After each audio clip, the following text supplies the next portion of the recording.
ప్రభునందు ప్రియులైన మీకందరికీ యేసుక్రీస్తు ప్రభువారి నామములో శుభవందనాలు తెలియజేస్తూ ఉన్నాం. ఎడారిలో సెలయేర్లు అనే దిన ధ్యానము కొరకై స్వాగతం. జూన్ 10. దేవుని ప్రేమించు వారికి అనగా ఆయన సంకల్పము చొప్పున పిలువబడిన వారికి మేలు కలుగుటకై సమస్తమును సమకూడి జరుగుచున్నవి. రోమాపత్రిక 8వ అధ్యాయం 28వ వచనం. పౌలు అన్న ఈ మాటలు ఫలానా సందర్భంలో వర్తించు అనడానికి వీలు లేదు. కొన్ని విషయాలు సమకూడి జరుగుచున్నవి అనలేదు. చాలా మట్టుకు అనే మాట వాడలేదు. సమస్తమును అన్నాడు. అల్పమైన విషయాల నుంచి బ్రహ్మాండమైన వాటి దాకా, మామూలు సంఘటనలు మొదలు ప్రాణాపాయ స్థితుల దాకా అన్నీ ఆయన కృపలో సమకూడి జరుగుతాయి.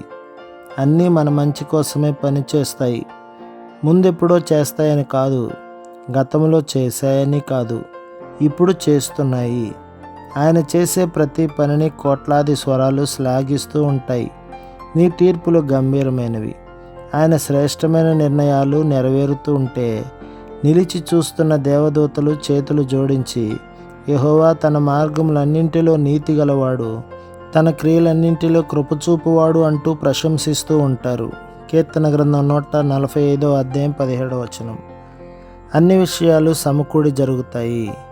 అది చాలా ఆశీర్వాదకరమైన కలయిక. ఎన్నెన్నో రంగులు వాటంతటవే కంటికింపుగా లేకపోయినా వాటిని ఇతర రంగులతో కలగలిపితే అందాన్నిస్తాయి.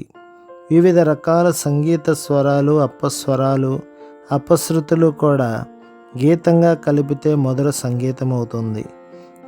ఎన్నెన్నో చక్రాలు, బోల్టులు కలిస్తేనే కానీ యంత్రం తయారు కాదు. ఒక దారాన్ని విడిగా తీసుకోండి, ఒక నాదాన్ని, ఒక చక్రాన్ని, ఒక రంగుని తీసుకోండి. వాటిలో అందం కానీ ఉపయోగం కానీ కనబడదు. కానీ వాటిని మిగతా వాటితో కలపండి. స్వరాలను ఇతర స్వరాలతో, ఇనుప వస్తువుని ఇతర ఉక్కు పరికరాలతో జోడించండి. ఫలితం ఎంత సౌష్ఠవం నిండి ఉంటుందో చూడండి. విశ్వాసానికి ఇదే పాఠం. ఇప్పుడు నీకు తెలియకుండా దాగి ఉన్నవన్నీ ఇక మీదట నీకు తెలుస్తాయి.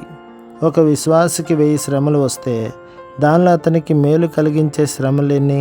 500 కాదు, 999 ప్లస్ 1 మేలుకే దేవుడు ఉద్దేశించును.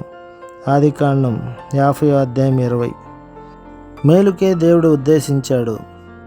జీవితంలో వన్నెల, పరలోకపు పసిడి నవ్వుల. ఏమి ఆదరణ వాక్యం! బ్రతుకు శాంతి దూతగా అనుదినం. దయలేని అన్నలు యోసేపు నమ్మినది అర్థం లేని అసూయ కార్యం కాదది.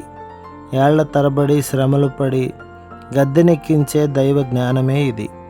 లోకమంతా సంచరించే ఆ కన్ను కరువును కనిపెట్టింది ముందుగానే. చెరసాలలో గడిపిన నిరాశ దినాలు అవి సార్థకమయ్యాయి త్వరలోనే. ఖైదీకంతా అగమ్య గోచరం. హృదయంలో పేరుకున్న నిరాశ, వర్తమానపు ఆర్తనాదమే గింగురుమంది. జరగనున్నదేమిటో తెలుసా ధన్యజీవికి? ఆ చీకటి సంవత్సరాల్లో విశ్వాసం మాత్రం ఆరిపోలేదు. దేవునిపై అతని నమ్మిక చేసింది అతని వేవేల మందికి దిక్కు. మీరు కాదు నన్ను ఇక్కడికి పంపింది, దేవుడే పంపాడు మంచి చెయ్యాలని. వేరే కారణం లేదు. స్తుతించడానికి సరైన కారణం ఇది. దేవుడు ప్రతిదీ ఉద్దేశిస్తాడు మంచికే. నాటి యోసేపు దేవుడే నేడు మన దేవుడు. శ్రమలను అడ్డుపెట్టడు, ఇడుముల ద్వారా ఇస్తాడు విమోచన. ఆదిలోనే అంతాన్ని చూస్తాడు. ప్రేమతో నీలో ఒక ప్రయోజనం చూస్తాడు. ఆయన చేతిలో చేయి కలిపి సాగిపో. కృపా ఐశ్వర్యాలు నీ కంట పడే వరకు. మహిమ సదనం చేరిన వేళ, నడిచొచ్చిన దారంతా కనబడిన వేళ, నడిపించిన తీరు తలచి నిత్యం ఆ ప్రేమను కొనియాడు. ప్రభు మిమ్మును, మీ కుటుంబమును, మీ సంఘమును దీవించి ఆశీర్వదించునుగాక. ఆమేన్.